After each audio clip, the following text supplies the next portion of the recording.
ఇవాళ చర్చలు ఫలవంతం కావాలని కోరుకుందాం సార్. ఎస్సీకి మనం నెక్స్ట్ రంగా గారి వర్ధన్ సందర్భంగా ఆయనకు సంబంధించి ఆయన్ని స్మరించుకునే ప్రయత్నం చేద్దాం. ఈ వంగవీటి మోహన్ రంగా గారు, ఈ పేరు వింటే తెలుగు ప్రజల హృదయం ఎంత పులకించిపోతుందో ప్రత్యేకించి చెప్పక్కర్లేదు. అలాంటి నాయకుడు మళ్ళీ పుడితే బాగుండి అనిపిస్తుంది. జనం కోసం ప్రాణాలు ఇచ్చిన నాయకుడిగా చరిత్రలో రంగా గారి పేరు ఎప్పటికీ నిలిచిపోతుంది. అసలు ఏంటి రంగా గారి గొప్పతనం? ఆయన చనిపోయి ఇన్నేళ్ళైనా ఇంకా ఎందుకు విగ్రహాలు పెడుతున్నారు? కేవలం 3.5 ఏళ్లు మాత్రమే ఎమ్మెల్యేగా చేస్తున్న నేతకు జనంలో ఇంత ఆదరణ ఎలా సాధ్యమైంది? రంగా గారు జీవించి ఉన్నప్పుడు పుట్టను కూడా పుట్టని ఆయనంటే తెలియని నేటితరం యువత కూడా రంగా గారు పేరు వింటే ఎందుకంత పరవశించిపోతున్నారు? అసలు అంటే 3.5 దశాబ్దాలకు పైగా ఆయన చనిపోయి ఇన్ని సంవత్సరాలు అయినప్పటికీ ఆయన చూసి ఈ రోజున ఎంత ఇన్స్పైర్ అవుతారో మనం ప్రత్యేకించి చెప్పక్కర్లేదు. సో ఆయన వర్ధన్ సందర్భంగా డెఫినెట్గా ఈరోజు ఆయన స్మరించుకునే ప్రయత్నం చేయాలి, అది మన బాధ్యత. ఎస్, దీంతో పాటు మనకి కాసేపట్లో జాయిన్ అవుతారు దాసరి రాము గారు, కాపు నాయకుడు కూడా మనకి జూబ్లో అందుబాటులోకి వస్తారు. ఎస్ అరుణ్ గారు, మీతో స్టార్ట్ చేద్దాం. సో చెప్పండి, అంటే జయంతులకి వర్ధంతులకి పూలమాలలు వేసి సరిపెట్టేస్తున్నారా? నిజంగా ఆయనకున్న షరీఫ్ షా కానీ అంటే 3.5 ఏళ్ళు కేవలం ఆయన ప్రజాసేవలో ఉంటే ఆయన సేవలు కావచ్చు, ఆయన చేసిన త్యాగాలు కావచ్చు, ఈరోజు ఎంతమందికి ఆదర్శంగా ఉన్నాయి మనం ప్రత్యేకించి చెప్పక్కర్ల. ప్రతి ఒక్క పార్టీ నుంచి ప్రతి ఒక్కరికి కూడా రంగా గారి పేరు ప్రముఖంగా వాడుకుంటూ ఉంటారు. సో మీరేం చెప్తారు ఇవాళ ఆయన వద్ద సందర్భంగా ఆయన సేవలకు సంబంధించి? సార్, ఇవాళ రంగా గారి విషయానికి వస్తే ప్రధానంగా కొన్ని అంశాలు, కొన్ని పాజిటివ్ సైడ్ గా మనం మాట్లాడుకోవాల్సినవి ఏంటంటే, అప్పట్లోనే యువతరాన్ని రాజకీయాల వైపు ఆలోచించేలాగా చేసినటువంటి ఒక రోల్ మోడల్ గా ఉన్నటువంటి రంగా గారు ఆ రోజుల్లోనే యువతను ప్రభావితం చేశారని చెప్పుకోవడం ఎలాంటి సందేహం లేదు. మొదటిది. రెండోది, సామాజిక న్యాయం అని చెప్పేసి ఇవాళ రాజకీయాల్లో కేవలం ఆకర్షణ అంశంగా మారినటువంటి ఒక విధానాన్ని ఆ రోజే తన రాజకీయ జీవితంలో సామాజిక న్యాయం కోసం పోరాడి పేద, బడుగు, బలహీన వర్గాల కోసం ప్రాణాలు వదిలినటువంటి వ్యక్తిగా చిరస్థాయిగా నిలిచిపోయినటువంటి వ్యక్తి రంగా గారు.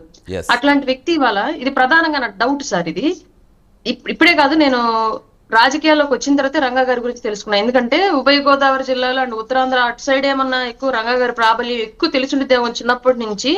అవుట్ ఆఫ్ ద క్యాస్ట్ మా సైడ్ ప్రకాశం జిల్లా అండ్ ఇటు సైడ్ నుంచి వచ్చేటప్పటికి రాజకీయాలకు పరిచయం లేని వాళ్ళకి రంగా గారు పెద్దగా పరిచయం ఉండరు మా వైపు యాక్చువల్ గా. ఎందుకంటే నేను కూడా రాజకీయాల్లోకి వచ్చాక పవన్ కళ్యాణ్ గారిని ఫాలో అవడం స్టార్ట్ చేసిన తర్వాతే రంగా గారి గురించి తెలుసుకున్నాను.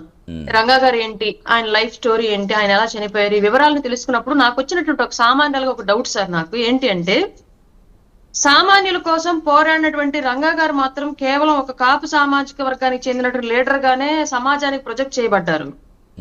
అలాగే అన్ని వర్గాల కోసం పోరాడినటువంటి అంబేద్కర్ గారు కేవలం ఒక దళితుల నాయకులుగా, దళితులకు సంబంధించినటువంటి లీడర్ గానే ప్రొజెక్ట్ చేయబడుతున్నారు. మిగతా వాళ్ళు ఎవరు ఆయన ఓన్ చేసుకోవట్లేదు, మిగతా క్యాస్ట్ ఎవరు రంగా గారిని ఓన్ చేసుకోవట్లేదు.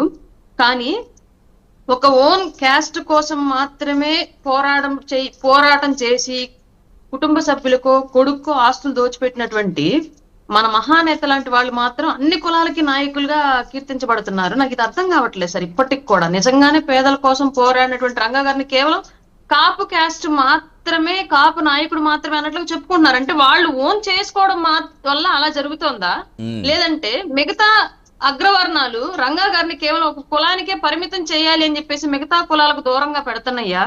ఇట్లాంటి ఈ రాబోయే తరాలకి రంగా గారి గొప్పతనం గురించి ఎలా తెలియాలి? అంటే రంగా గారు అంటే ఒక కేవలం కాపు నాయకుడు అంటలుగానే వాళ్ళ సమాజంలో ముద్రించబడుతున్నారు. చాలా మంది అలా ప్రొజెక్ట్ చేయడానికి ట్రై చేస్తున్నారు. ఇది ఎప్పుడు ఇట్లాంటి నిజంగా పేదల కోసం పోరాడిన నాయకుడు, పేదల నాయకుడుగా ఎప్పుడు ఎదుగుతారు? ఇప్పుడున్న తరాలు ఆ విషయాన్ని ఎలాగ ముందుకు తీసుకెళ్తాయి? రాజకీయ పరిణామాలు కూడా ఆ విధంగా ఎప్పుడు మారుతాయి, ఆ దిశగా ఎప్పుడు టర్న్ తీసుకుంటాయి అనేది నాకు ఇవాళ ప్రధానంగా ఉన్నటువంటి సందేహం. నిజంగా రంగా గారు చనిపోయింది కాపుల కోసం కాదు ఆ రోజు. అందులో ఆయన పోరాటం చేసిన వాళ్ళు అసలు కాపులే లేరు. ఆయన పోరాటం చేసిందల్లా ఎస్సీలు, బీసీలు, రజకులు, ఎస్టీలు, వీళ్ళ కోసం, వీళ్ళ భూముల కోసం ఆ రోజు నిరాహార దీక్ష కూర్చొని ప్రాణాలు పోతాయని తెలిసినా సరే, ఇందులో నా కులస్తులు ఎవరు లేరు, నేను వీళ్ళ కోసం ఎందుకు ప్రాణాలు వదలని చెప్పేసి ఆయన వదల్లా. కేవలం బడుగు బలహీన వర్గాల కోసం పోతే పోయిన ప్రాణాలు ఇవాళ కాదు రేపైనా పోయాయి కదా, వీళ్ళ కోసం నేను పోతే వీళ్ళకి భూములన్నా వస్తే అన్న ఉద్దేశంతో ఆయన అక్కడే బలవంతం కూర్చొని ఆ రోజు ప్రాణాలు వదిలిన వ్యక్తి. అట్లాంటి వ్యక్తి వాళ్ళ కేవలం ఒక క్యాస్ట్ కు మాత్రమే పరిమితం చేసి రాజకీయాలు చూపించడము, రాజకీయ పరిణామాలు అటువైపు టర్న్ తీసుకోవడం నిజంగానే సిగ్గుపడాల్సిన అంశం. అంబేద్కర్ గారి విషయంలో కూడా అదే జరుగుతోంది. కేవలం దళితులకు మాత్రమే న్యాయం చేశాడు, దళితుల నాయకుడు అన్నట్లుగా చేస్తున్నారు. ఇద్దరు సమాజం కోసం ప్రాణాలు వదిలేటువంటి నాయకులు కులాలకు కన్ఫైన్ చేసి రాజకీయాలు చేయడం వల్ల నిజంగానే ఇవాళ మనం సిగ్గుపడాల్సినటువంటి అంశం.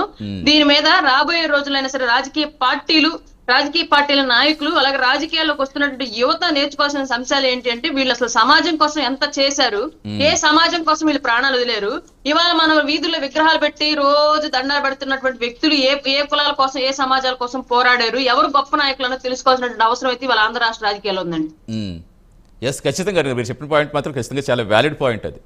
కొంతమందికి ఆపాదించడం అనేది కరెక్ట్ కాదు. డెఫినెట్గా వారి సేవలు, ఎందుకంటే అక్కడ ప్రధానంగా చేస్తుంది ఏదో కులాల కోసం పోరాటం కాదు, పేద ప్రజల కోసం, పేద ప్రజల సమస్యలు తీర్చడం కోసం చేసిన పోరాటం గురించి ఆయన ప్రాణాలు కూడా విడిచారు. డెఫినెట్గా ఇది మాత్రం ఖచ్చితంగా చాలా మంచి పాయింట్ చెప్పారు. ఎస్, మీరు రవికిరణ్ గారు, సో ఎలా చూడాలంటే పాలిటిక్స్